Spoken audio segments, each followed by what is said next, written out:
खुशामदीद नाजरीन, आप देख रहे हैं हिंदुस्तान डेली के लिए मुंबई से ब्यूरो रिपोर्ट। नाजरीन, इससे पहले की खबरों में आगे बढ़ें, आइए नजर डालते हैं आज की 3 बड़ी हेडलाइंस पर। रंका अध्यक्ष शरद पवार ने 5 जुलाई को बुलाई बैठक, पार्टी को एकजुट करने में जुटे प्रमुख, हर पल पर होगी नजर। मानपा ईडी जांच में करेगी सहयोग, नहीं हुआ घोटाला, बीएमसी आयुक्त चहल ने दिया स्पष्टीकरण। कुर्ला के मोहम्मदी परिसर में शॉक सर्किट के कारण लगी भीषण आग की लपटें देख पुलिस ने बंद किया रास्ता। देखा नाजरीन, ये थी आज की 3 बड़ी हेडलाइंस। अब बढ़ते हैं खबरों की जानिब। महाराष्ट्र में राजनीतिक उलटफेर के बीच रंका के राष्ट्रीय अध्यक्ष शरद पवार ने 5 जुलाई को बैठक बुलाई है। अजीत पवार के जाने के बाद रंका प्रमुख पार्टी को एकजुट करने में जुट गए हैं। एनसीपी के प्रदेश अध्यक्ष जयंत पाटिल ने दावा किया है कि कुछ विधायकों ने उनसे कहा कि बिना कोई जानकारी दिए उनसे कुछ कागजात पर हस्ताक्षर करा लिए गए हैं। हालांकि जयंत पाटिल ने कहा कि जिन विधायकों को बुलाया गया था उन्होंने कौन से कागजात पर हस्ताक्षर किए, इसकी जानकारी हमें अभी तक नहीं है।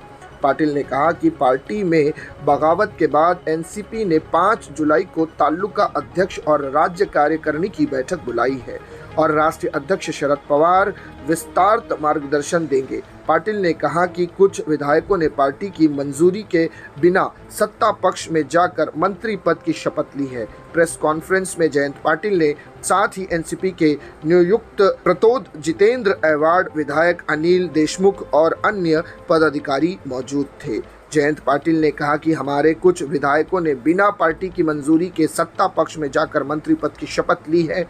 पाटिल ने दावा किया कि अजीत पवार के साथ गए कुछ विधायकों ने हमसे संपर्क किया था। पार्टी के बागियों के खिलाफ कार्रवाई को लेकर पाटिल ने कहा कि हम कार्रवाई के संबंध में कानूनी सलाह लेंगे और अगला निर्णय लेंगे। अब बढ़ते हैं नाज़रीन अगली खबर की जानिब।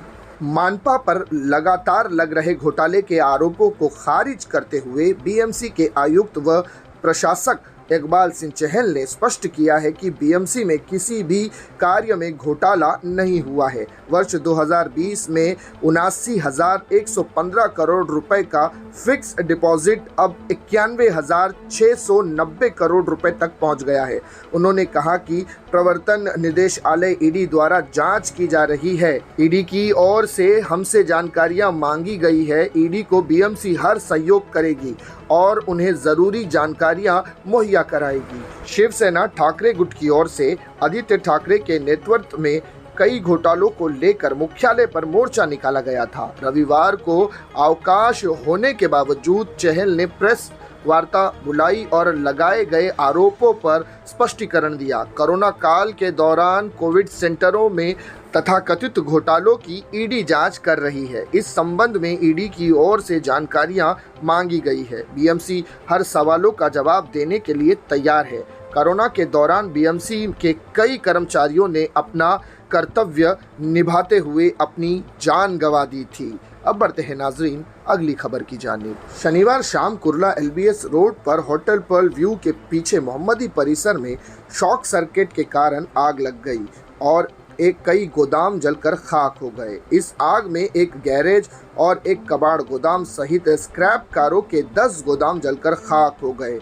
गनीमत ये रही कि इस घटना में कोई जानहानि नहीं हुई, लेकिन लाखों रुपए का नुकसान हो गया।